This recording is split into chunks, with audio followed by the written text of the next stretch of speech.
Isang linggo nga rin akong hindi naglinis dito sa may CR para masubukan yung bago kong panglinis. Pagkatapos naman nagasikaso ako ng mga grocery namin. Sinadya ko talagang isang linggo hindi linisan to. Tignan nyo naman, sobrang dilaw talaga para masubukan nga itong panglinis ng CR. And trust me, maganda tong color blue pero yung pink hindi ko masyadong nagustuhan. Parang hindi nga to nalalayo dito sa ginagamit ko sa CR na Domex. Parehas nga silang matapang. At talaga naman nakakatanggal siya ng dumi, kaso nga lang hindi ko nagustuhan yung amoy kasi hindi siya mabango. Pero ang mahalaga naman dun, diba, nakakalinis at nakakatanggal talaga siya ng mga dumi-dumi. Tinanggal ko na nga dito yung luma kong brush dito sa bowl dahil naiipunan nga to ng tubig tapos nasira na yung pinakatakip niya kaya papalitan ko na. After ko nga maibabad ng ilang minuto itong Shine Pro dito sa bowl, ito na nga yung itsura niya, maputi na, hindi pa nalilinisan yan. Huwag niyo na lang pansinin yung ibang part na naninilaw kasi matagal na talagang ganyan yan at hindi na talaga siya natatanggal kahit anong kuskus o kudkud ko. Sobrang tagal na rin kasi na itong bowl na to dito, wala pa nga ako rito, nandito na to. Parang mancha na talaga siya tayo ng matanggal kahit nga anong ilagay ko. Pero ayos na rin yan, ang mahalaga naman malinis. Eto nga yung bago kong brush. Hindi ko pa nga lang kinakabit yung pinakalagayan niya pero ginamit ko na nga ito. Maganda to kasi 3-in-1 na siya kaya paiba-iba na yung brush na gagamitin ko sa bawat part nitong bowl. Hindi ka mukha dati na iisang brush lang yung ginagamit ko. Lobat nga yung rechargeable brush ko kaya ito mano-mano nga yung pagbabrush ko dito. Paano nung nakaraan nga na naglaba ko ng mga carpet hindi ko kagad siya na-i-charge?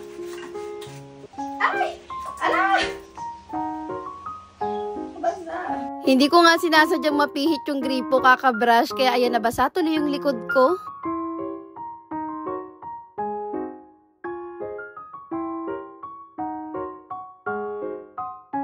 Bukod nga dun sa panglinis, meron na nga rin pala yung kasamang maliit na brush tsaka itong pampabango ng CR. Yun nga lang, hindi ako masyadong nabanguhan pero ayos na din kasi kasama na rin naman siya at mura ko lang naman to nabili. Sa susunod nga o-order ako yung cleaning solution na lang at wala ng kasamang pampabango ng CR. Dito nga pinunasan ko lang ng tissue yung tiles para maidikit ko kagad itong adhesive pad nang mailagay ko na itong brush ko. Nagustuhan ko rito kasi hindi na to maiipunan ng tubig dahil meron na siyang butas-butas sa may ilalim. Ang sarap talaga sa pakiramdam pagka meron ka nang natapos na gawain. Nagpalit nga pala ako ng damit pagkatapos inasikaso ko naman itong mga grocery namin. Actually, nag-grocery pa nga namin to ng day off ng asawa ko. Kaso nga lang hindi ko kagad na iayos. 2 beses nga sa isang buwan ako kung mag-grocery, tuwing 11 at 26, tuwing araw nga ng sahod ng asawa ko. Mag-ASMR muna ako dahil masarap talaga pakinggan pagka walang nagsasalita.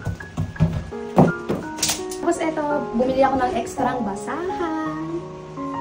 Ang cute, diba? Medyo pricey lang. Ayan yung price niya. 269 pesos. Pero ang ganda. And itong extra ang pamunas para sa mga plato. Then, ito hanger. Napalitan ko na yung mga makukulay kong hanger. Pero paunti-unti lang kasi hindi kaya ng budget. Ito lang muna yung binili ko.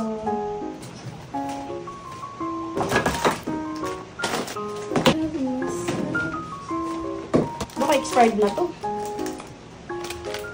December 1, 2025 pa naman.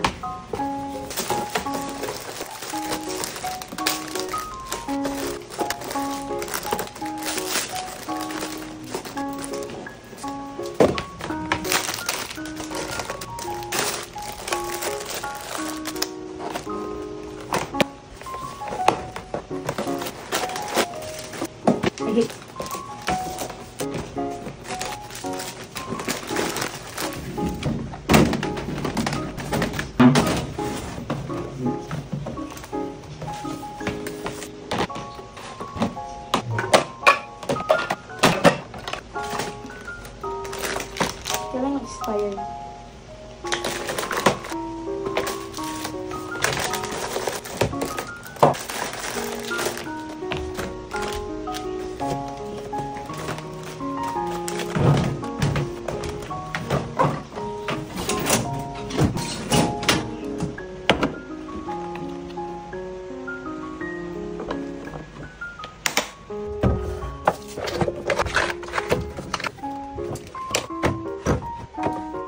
At yun lang muna mga Marcy at Parsi. Salamat sa panonood. Please like and share this video.